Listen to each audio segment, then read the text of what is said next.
सुप्रभात मित्रांनो, मुरंबा या मालिकेच्या आजच्या भागामध्ये आपण बघणार आहोत.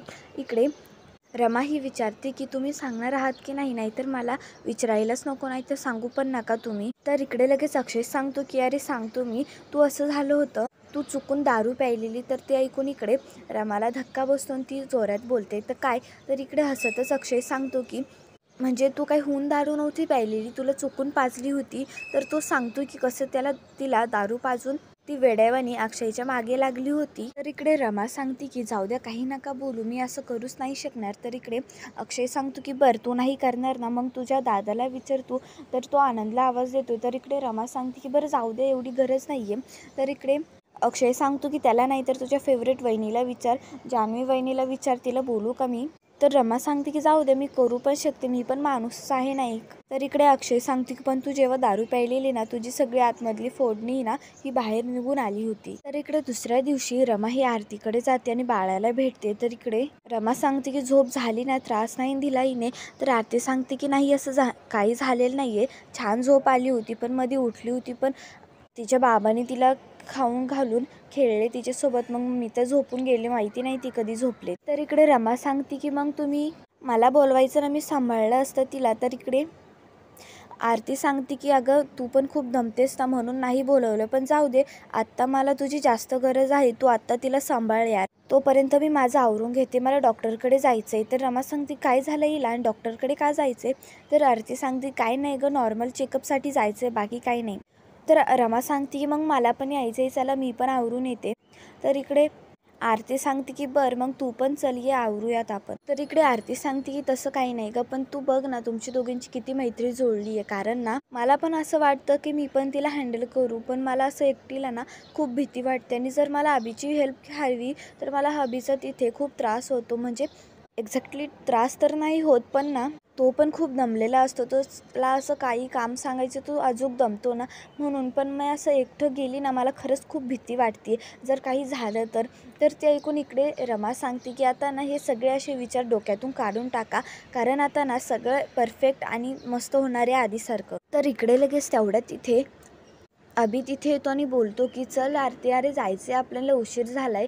तर इकडे आरती सांगते की नको तू जा, मी आणि रमा इथनं निघून जातो, तू थांब इथे. तर इकडे अभि सांगतो की अरे नाही नाही, मी ना आपल्या बाळासाठी ना सगळे कामं पोस्टपोन केलेत, नाही तर तिला डॉक्टरकडे घेऊन गेल्यानंतर मी जाईलच ना, आणि तू चल ना यार प्लीज, किती उशीर होतोय. तर इकडे आरती सांगते की तू काम नाही करायचं, मग तू इथे ना घरीच आराम कर, कारण तू ना असं दिवसभर रात्रभर जागरण करत बसतो यार. मी आणि रमा जातोय, तू फक्त इथे घरीच. तर इकडे आरती सांगते की आणि तसं पण ना हिला डॉक्टरकडे गेल्यानंतर ना मीचं सगळं करते, आणि तिच्यासाठी मला शॉपिंग पण करायची, म्हणून ते पण जातो. तर लगेच इकडे अभि सांगतो की वाव, म्हणजे आत्तापासूनच ना ही अर्थाना शॉपिंग करण्यासाठी आत्तापासूनच बाबाला डसकावून राहिली, हो का नाही.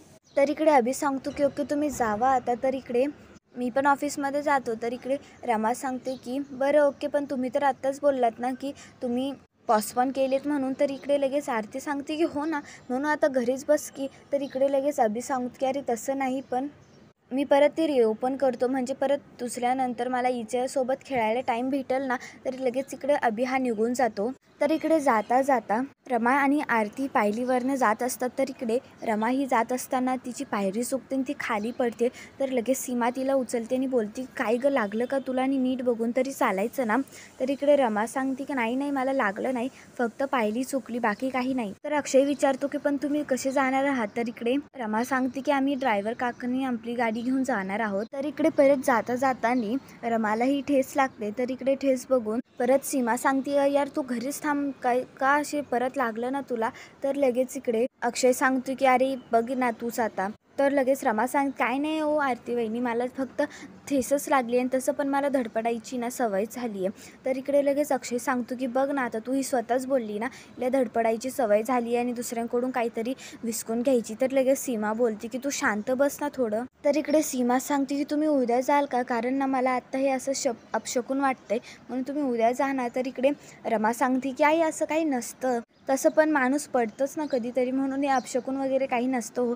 तर लगेच इकडे सीमा ही त्यांची नजर काढते, आणि नजर काढल्यानंतर इकडे आरती बोलते की तुम्ही टेन्शन नका घेऊ, आम्ही असे गेलो आणि असे आलो. तर ते बोलून ते बाहेर जातात. तर इकडे रेवा ही एका माणसाला भेटते आणि ती बोलते की ती ह्या मुलीला उडवायचे आणि ती रमाचा फोटो दाखवते आणि सांगते की कसं उडवायचं ते. तर इकडे ती त्या माणसाला पैसे देते आणि बोलते की हे काम ना कसंही करून आजच्या असंच व्हायला हवं. तर इकडे रमा ही गाडीत बसलेली असते तर तिचा पदर हा बाहेर असतो. तर अक्षय बघतो आणि बोलतो की अगं तुझा पदर बघ ना, नशीब मी बघितलं ते. तर इकडे रमा सांगते की ते चुकून माझ्याकडनं लक्षातच नाही राहिलं. तर इकडे अभि सांगतो की आरती तू प्लीज लक्ष ठेव आणि कुठं नाही जात आणि तिथे गेल्यानंतर ना मला मेसेज कर तू. तर लगेच त्याची ती धाकधूक बघून इकडे आरती बोलते की मी सगळं करते, तू नको टेन्शन घेऊ. तर अक्षय सांगतो की मी तुला ह्या आरती वहिनीसोबत आणि बाळाच्या काळजीसाठी पाठवलं होतं, पण मला आरती वहिनी आता वाटते की तुलाच हिची काळजी घ्यावं लागेल म्हणून. तर इकडे अक्षय बोलतो की बरं जा आता. तर ते जातात. तर इकडे सीमा ही देवघरात येते. तर ती आल्या आल्या इकडं तर ते तिथनं निघून जातात. तर इकडे सीमा बोलते की तरी मला असं वाटत होतं की ती निघून गेल्यानंतर ना माझ्या मनात थोडी तरी भीती होती, फक्त ती आता खरी ठरवून देऊ नको देवा. तर इकडे मनातल्या मनात रेवा सांगते की जर मला मुकादमच्या घरात परत यावं लागेल ना तर I am so sorry Rama, मला तुला हे संपावंच लागणार. इकडे ऑफिसमध्ये अभि हा सांगतो की मस्त बुक आहे. तर तेवढ्यात इकडे अक्षय तिथे येतो आणि अक्षय बोलतो की काय चाललंय तुझे. तर अभि सांगतो की अरे ते थोडे बालवियोगचे पुस्तक भेटले होते ना तर तेच बघत होतो मी, मग चांगले वाटलेत म्हणून बुक करतोय अर्थासाठी. तर लगेच इकडे अक्षय सांगतो की हो दिसतंय ते, मला ना खरंच सांगायचं आहे की आत्ता कुठे तू बाप सारखा असं वागतोय. तर इकडे अभि सांगतो की मला माहिती आहे की मी खूप चुका केल्यात, पण आता मी त्या सगळ्या परत रिओपन करणार आहे आणि त्याच्यानंतर ना मी आता आरतीला कोणत्याही ना टेन्शनमध्ये आणि फेसमध्ये टाकणार नाही आहे, तिला असं वाटूच देणार नाही आहे की ती एकटी आहे म्हणून. तर इकडे लगेच अक्षय सांगतो की आय नो, मला माहिती आहे की तू एक चांगला उत्तम बाबा बनू शकतो. तर इकडे बाहेर आरती आणि रमा शॉपिंग करून आलेली असतात. तर इकडे रमा सांगते की मी घेऊ का, कारण ती खूप रडती आहे ना. तर आरती सांगते काय नाही गं, ती झोपली आहे ना म्हणून नको टेन्शन घेऊ, आत्तापुरतं मी घेते, त्याच्यानंतर तू घे गाडीत बसल्यानंतर. तर इकडे रमा सांगते की पण ऐका ना, अजून ड्रायव्हर काय आलेलेच नाही आहे, आपण बसूया आता थोड्या वेळ. तर इकडे दोघीजणीही बसतात. तर इकडे बसल्यानंतर रमा सांगते की पण ना तुम्ही खूप नशीबवान आहेत आणि ती देखील खूप नशीबवान आहे की तुम्हाला तिला तुमच्यासारखी आई आणि अभि काकासारखे बाबा भेटले ते. तर लगेच आरती सांगते की आम्ही पण खूप नशीबवान आहेत ना, कारण आम्हाला पण एक अर्थासारखी एक परी भेटली, आमच्या आयुष्यात आली, तिने सगळं बदलूनच टाकलं. तर इकडे आरती सांगते की मी माझ्या बाळाला एवढा फ्रीडम देणार आहे का, तिला असं वाटलंच नाही पाहिजे की मी तिची आई आहे, तिला असंच वाटायला हवं की मी तिची एक बेस्ट फ्रेंड आहे म्हणून ती मला सगळं शेअर करू शकणार. तर इकडे आरती सांगते की पण ना तिने असे सिक्रेट शेअर करावं, लाईक तिला किती मित्र आहेत, तिला किती BF आहेत. ते ऐकून इकडे लगेच रमा ही हसायला लागते आणि बोलते की बघ अर्थ किती नशीबवान आहे तू. तर इकडे आरती सांगते की पण तुला एक खरं सांगू का, जेव्हा तिचं लग्न होईल, नाही ते जाऊ दे, तिला लग्न करायचं नसेल ना तरी चालेल, तिला आपण इथेच सांभाळूया. तर इकडे रमा सांगते की काय आरती वहिनी, इथे तिला जन्मून 1 महिनासुद्धा नाही झाला आणि तुम्ही तिचं लग्नापर्यंत गेलात. तर इकडे आरती सांगते की मी तिला आहे ना कुठलंही एक रिस्ट्रिक्शन देणार नाही आहे, म्हणजे तिला असं कोणत्याही गुंत्यात नाही घालवणार, तिला जे करायचं आहे ना ते कर. तर इकडे ते ऐकून रमा सांगते की हो पण तिने खूप लाडोबा नको बनवायला, कारण त्याच्यासोबत एक शिक्षणसुद्धा महत्त्वाचं आहे. तर लगेच इकडे आरती बोलते की हो तसं तर आहे, म्हणजे शाळेपर्यंत ती तर आमची जबाबदारी असेल, पण तिचं कॉलेजचे ॲडमिशन वगैरे तर तिनेच करायला हवे ना. इनफॅक्ट मला असं सांगायचं, तिने ना पुढच्या 18 वर्षाच्या नंतर तिने स्वतःचे निर्णय स्वतःच घ्यावे, फक्त एवढंच वाटते. तर इकडे ते ऐकून रमा सांगते की तुमचे किती चांगले विचार आहेत आरतीताई.